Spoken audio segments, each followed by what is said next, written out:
So great. Welcome. We are about to have a conversation with Freddie Cohoon from JM Fin. JM Fin is a wealth management solutions company based in London, looking to preserve and maximize clients' wealth. They have a big focus on clients, essentially. Freddie will speak for himself. Really interesting conversation. Hope you enjoy.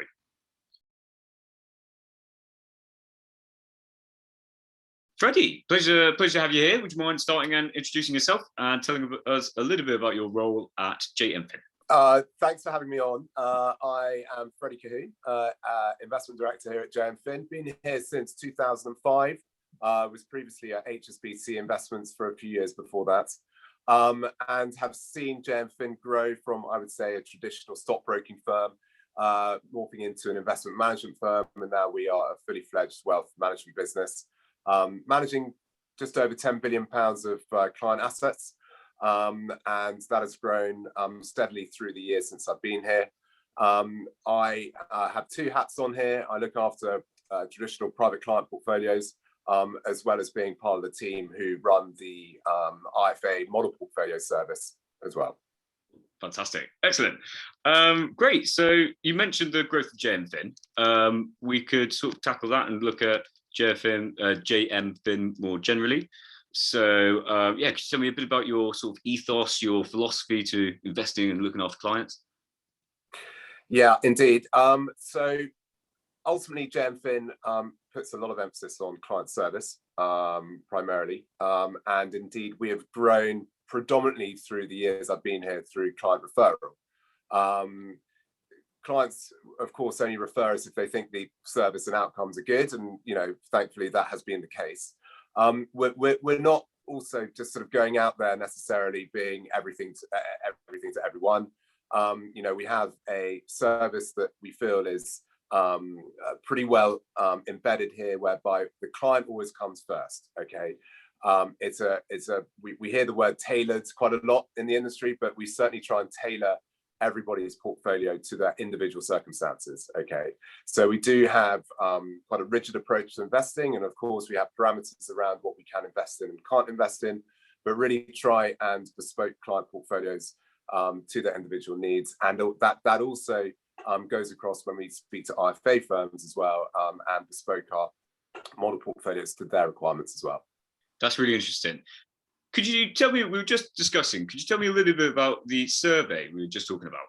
Indeed. So we conducted a survey a few years ago now, which was done in paper form and online, and we got quite high engagement from our client base, which is great because we got a lot of feedback from them. The sort of KPIs came out, fortunately, very strong for us.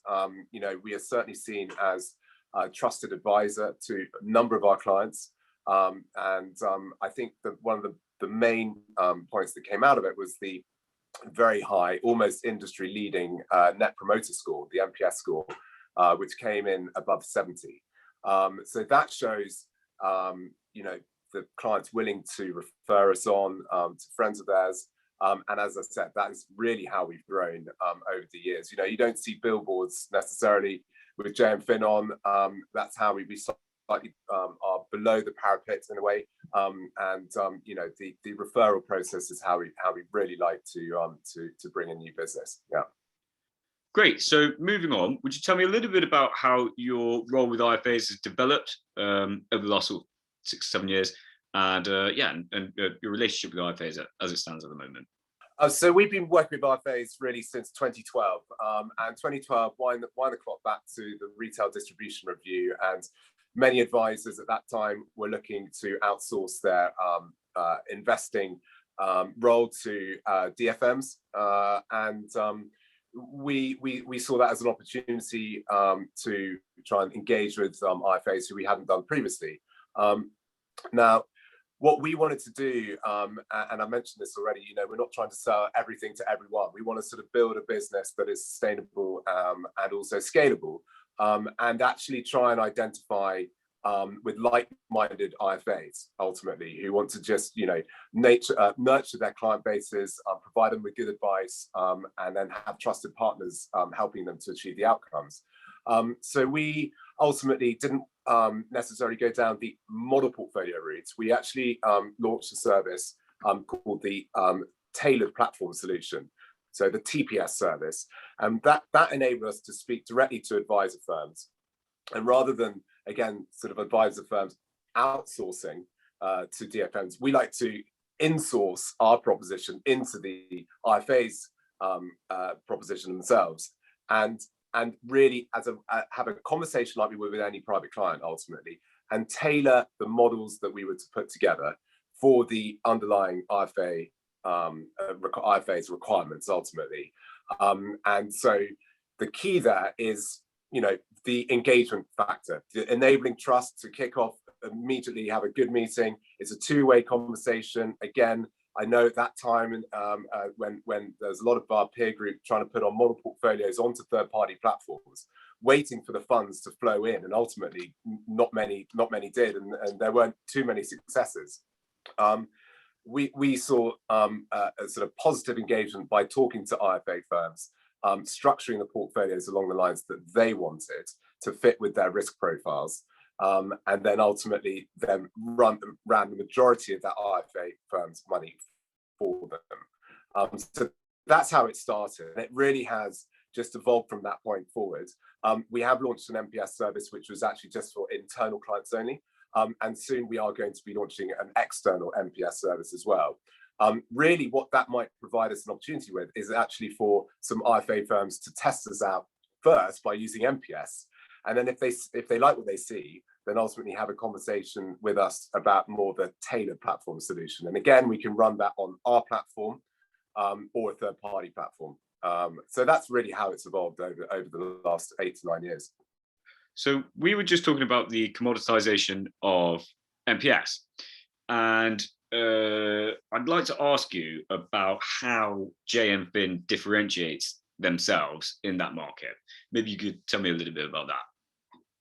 I think it's a very good point, because we've seen an enormous growth in MPS services across financial services, and there is no doubting that it's an easy way for many more investors to access at a reasonable price some discretionary fund managers, whereas that opportunity in the past was not available to retail investors who had small amounts of money to invest.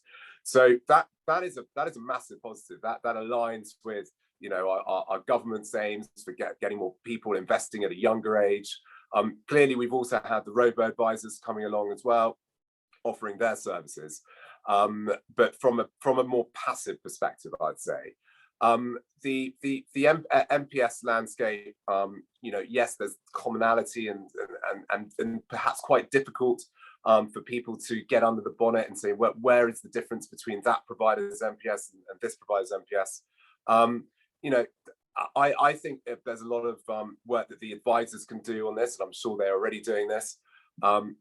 But ultimately, I think MPS is a real positive step forward to enable more people to invest in good products.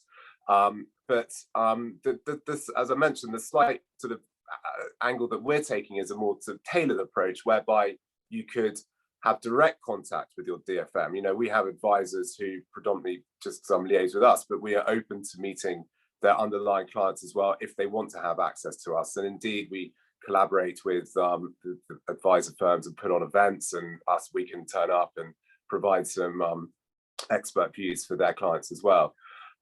So that's another area where we're trying to differentiate as well. Want to provide service at a reasonable price, and trying to distinguish ourselves from just MPS off the shelf. Okay, so an often asked question is if passive is a threat to active management. Maybe I could get your thoughts on that. I mean, I think in the early days, when passive really got going, I think a lot of people did see it as a threat to the active world.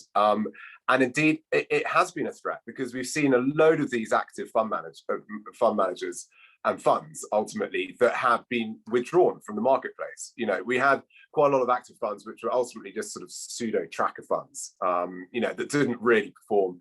And what's happened is that the active universe, I think, has got a lot better because of passive, giving active a kick up the backside ultimately. And so we're left with a really, really sort of sweet pickings now from really good fund management groups and new groups that have come onto the marketplace. And we certainly are using quite a lot of boutique asset management funds now within our model portfolios. So I think actually passive has been benefit to active. And I see them actually being sort of intertwined for many years going forward. I don't see, investors just going to have 100% passive funds necessarily, because I think you can blend them really nicely and just get that little bit of alpha each year to ensure that you are getting your continued outperformance and netting off the effect of all the charges. You're getting the extra performance, which is key, that covers the cost of running these models. So a lot of markets are at all-time highs at the moment, and some assets are seeing very high valuations. I was just wondering how JM Fin is diversifying against risk. Well, it's a great question, because that really, we're at this crucial point, I think, in the cycle, whereby we've had this enormous recovery helped by all the stimulus and support from central banks and governments since the lows of March last year. And you're right, there are a lot of very expensive markets out there. Bond markets look very expensive. The US market looks very expensive. And there are good reasons for that. I'm going to go through them right now, but ultimately, from diversifying from a risk perspective, there are also some cheap markets. Okay, so one market very close to us here is the UK market. It is cheap when looking against America, for example. America's on a cyclically adjusted P ratio of about 27 times. The UK, in comparison, is on anywhere between 10 and 12 times. That's a really interesting place to begin investing at that valuation level. So we've got quite an overweight on our model portfolios to UK equities, and a bias towards mid and small cap at the moment, really. And I certainly see us having a fair wind behind UK markets for the next 18 months. Just from we've got a Brexit deal of sorts. We've got sterling that has risen up on the back of that and the success of the vaccine rollout so far. That gives international investors some comfort that they're not going to lose a lot of money on the currency. We feel so. UK looks cheap. I think that's one of the areas that we perhaps are differentiating some of the other providers at the moment. So we've got an overweight there, but also within, I mentioned bonds. Bonds are looking really expensive. There's no return on bonds offered up really from a real return at least. So we're looking at alternatives. We're looking at more alternatives. Now, alternatives in the past could have been, absolute return and perhaps some commodities. There are many more alternative sub-asset classes today. We've seen the growth of renewable infrastructure funds. We've seen the growth in some more niche property type of funds, warehouses, logistics firms as well. And those are certainly areas that we would be looking to invest in as well. So as I said, so in the past, absolute return, a lot of people had money in GARS, for example. I think, you can break down alternatives now between asset classes. So you have some absolute return, you have a bit of property, you have infrastructure and some commodities as well. And what you're trying to do is to replicate a bond-like return that we're not getting from our fixed interest element of the portfolio, a bond-like return with steady income that gives you CPI plus 1 or 2, 3%, depending on the risk profile. So that hopefully will provide us with some ballast if equity markets and bond markets fall back in tandem, which they might do at some point. We are looking at it, over the next couple of years. The key classic threats to both markets are inflation and interest rates, and we're not quite sure where either of those are going at this time, but certainly as investors we should be concerned about the outlook for a higher inflationary environment or higher interest rate environment. So absolute return and alternatives and commodities and property and infrastructure are the areas where we're putting more money to try and provide a bit of balance and diversify ultimately. That's really interesting. Maybe we can talk a little bit about ESG and your approach to ESG investing. Yeah. So I mean, ESG. I mean, it's the buzzword clearly, and it's been the buzzword really. I would say 2019 was the year that ESG really came to the forefront. Greta Thunberg, you got David Attenborough, and then followed up by the pandemic, and clearly it's here to stay. Clearly, you can make some money out of ESG now. And feel better about yourselves by being invested in investments that have got less of an impact on the environment, for example.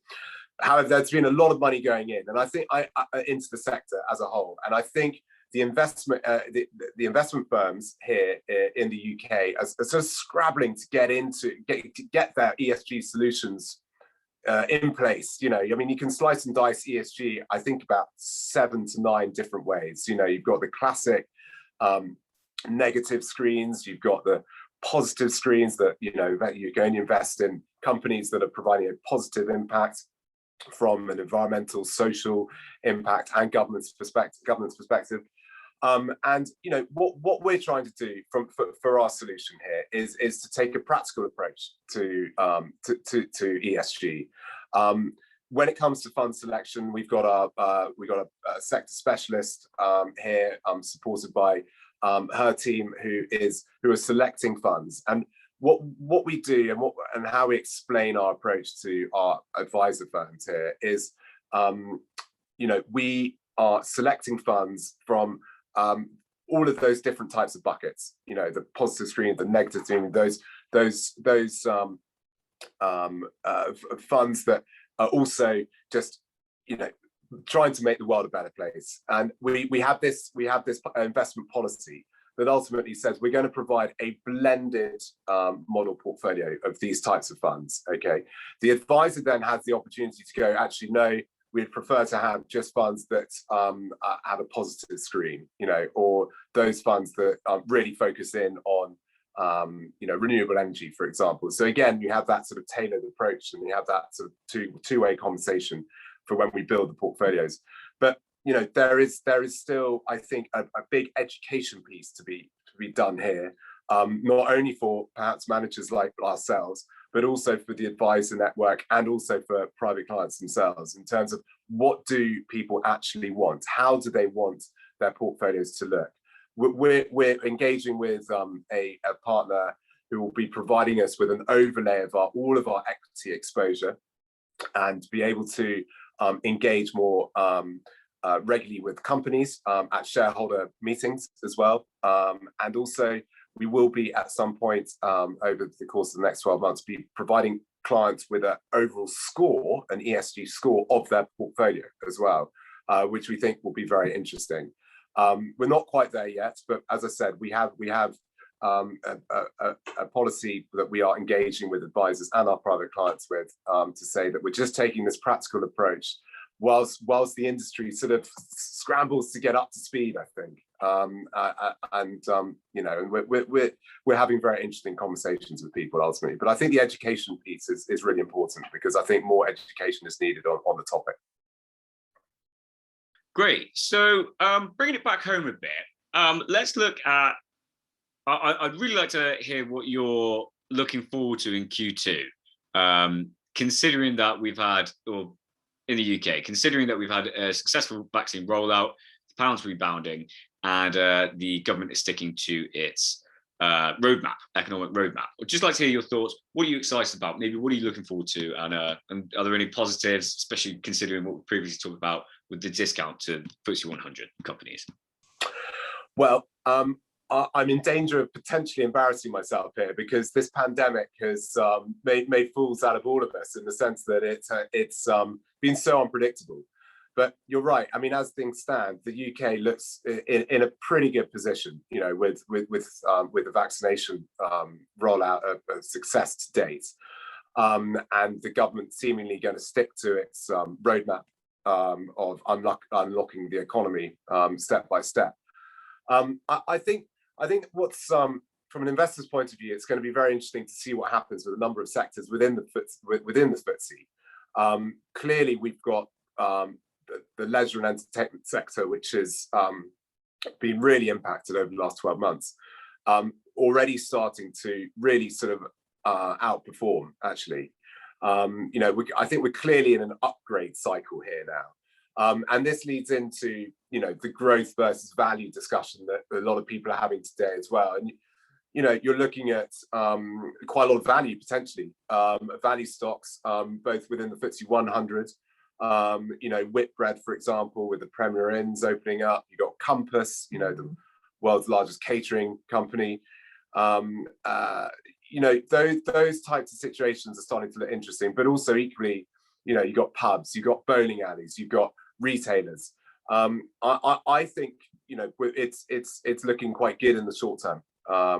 Share prices have started to respond already, of course, but I really do think that if the government sticks to its plan, which it appears to be doing, then we will get continued strength coming out of some of the more mid-cap sectors of the UK, and that's again why we're sort of positioned for this hopeful sort of upgrade cycle. So yeah, I think we're all very hopeful, aren't we, that we can go and sort of perhaps spend a bit of money on being entertained and going off to some events and enjoying a summer, perhaps a bit like last summer, but again, perhaps a bit more sustained into the autumn and winter now. Clearly, the global picture doesn't look very good, but I think as vaccines do get rolled out, and it appears as if vaccines are getting rolled out more and more successfully now, then the rest of the world will catch up. But as I said, the UK looks very interesting, and I've got my fingers firmly crossed. Freddie, thank you so much for taking the time to speak to me today. If you'd like to know more about JM Fin, we've got all the details you want to know underneath this video.